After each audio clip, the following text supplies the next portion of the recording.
fucking metal show. Welcome to Big Beats fucking metal show. Yo, what it do, motherfuckers, and welcome back to Big Pete's Metal Show. I'm not screaming today because I was just at the Machine Head show last night in Buffalo, and I do sound normal, but I really can't do anything beyond this in terms of my voice, so I will not be screaming the next couple of episodes. So anyway, we have the top 15 list of albums for 1989.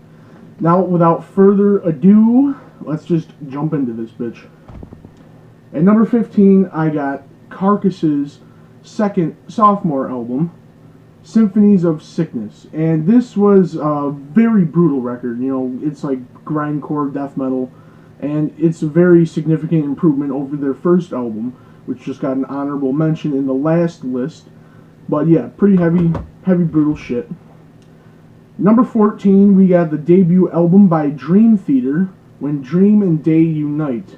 Now this album makes it onto the list because I really do like this album. A lot of Dream Theater fans will say this is the worst Dream Theater album, but I still like it, and it's on my list. Number 13, we got Suicidal Tendencies, Controlled by Hatred, Feel Like Shit, Deja Vu. It's essentially 2 EPs in one, but I consider it a full length because 9 tracks, why not? 38-minute runtime, I believe. So, number 13, Suicidal Tendencies. Number 12. Now, I know a lot of this is going to conflict with a lot of the other metal on the list, but I do really like this band. I've said it before. Motley Crue's Dr. Feelgood. What a classic fucking rock album. Glam metal, glam, whatever the fuck you want to call it. A lot of good classics on this. Great shit. If you don't like Motley Crue, then you don't like fun, and I don't know what to tell you. Coming in at number 11, we have the second Tony Martin album by Black Sabbath. We're talking about Headless Cross. That's right, we can see Sabbath go into a little bit more of like an Iron Maiden-y type of direction with these Tony Martin albums. Tony Martin being vocals very close to Ronnie James Dio as well, so something special about those albums, and I love them a lot. Now cracking into the top 10, we got Sepultura's Beneath the Remains, and what else can be said about this record? It's just really heavy, brutal thrash. Borderline death metal, I would call it, for the time, for 89. Number 9, we have Metal Church, Blessing in Disguise, and the first record that debuts singer Mike Howe. And he's just a phenomenal singer as he goes on to sing on the next 2 records and comes back, of course, for the 2016 record. But yeah, this is just a phenomenal album. So many great tracks. It opens up with Fake Healer, and you know, it's just good stuff. Good stuff. Coming in at number 8, we have the German thrash Boys Creator. Back at it again, making it every single list thus far with Extreme Aggression, which is, in my opinion, one of their best albums. Definitely in my top 5 Creator. And this album is just pure, just fresh. It's just heavy and it's just awesome.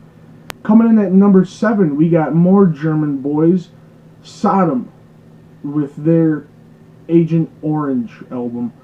3rd album, and this is just fantastic. They got the cover Don't Walk Away on here. They got some speedy thrash songs like in the title track, and they got some slower but heavier songs like Remember the Fallen, and they got some punky songs like Amjubamp or whatever the fuck. I don't speak German, but anyway, it doesn't take away from the fact that it's an awesome album. Coming in at number 6, we have Testament, Practice What You Preach. And what else could be said? I love Testament, and this is probably their... Sorry, Rick is just fucking distracting me because he knows his favorite is up next. His number 1 is up next. My number 5 is up next. But yeah, Testament, great album. 3rd album by them. Here we are. Annihilator, Alice in Hell, number 5, which is Rick's favorite. Right, Ricky? This is his favorite album. he listens to it like every day, and he listens to at least one other Annihilator album every day. But yeah, it's just classic stuff. And you know, Jeff Waters, he loves Jeff Waters' guitar, and you know, it's just Rick's #1 album. So his #1 is done. He's gonna go now. Say bye, Rick. Okay, bye, Ricky. That's my number 5.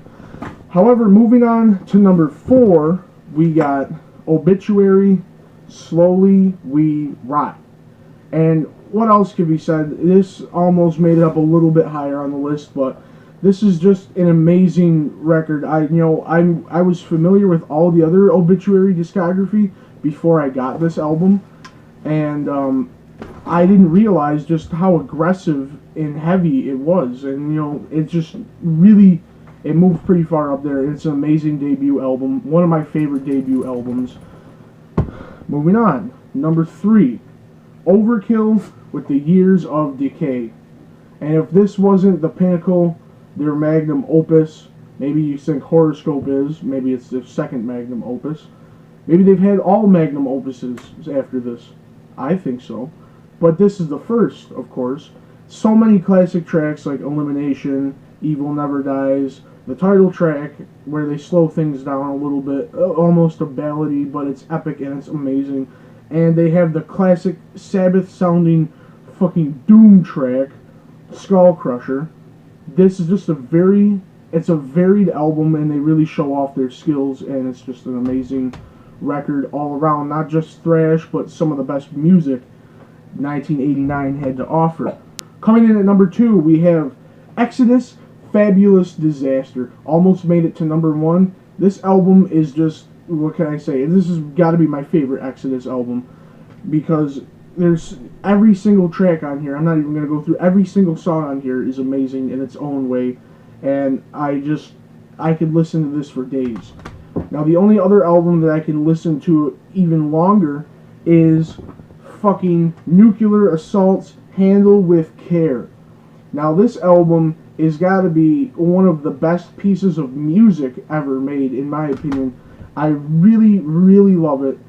It's the guitars, the riffs, the solos, the speed, the bass. Dan Looker on the bass. The bass in this album is very unique. It sounds amazing. And, you know, just the whole John Connolly, his vocals, everything the band did here just worked so perfectly. And it's not only probably one of the best thrash metal albums ever made, but one of my favorite albums of all time. I'll probably have to do like a top 10 or top 20 of my favorite albums of all time. This will definitely make it up there. And it's just a phenomenal record, and I don't think any of the thrash metal that come after this could really top this album, except for maybe a couple exceptions. But that's my list. Do you agree? What is your list? I don't know. We barely get any comments on here, but that's okay. I don't give a fuck. I just do this to entertain myself. That's all for me.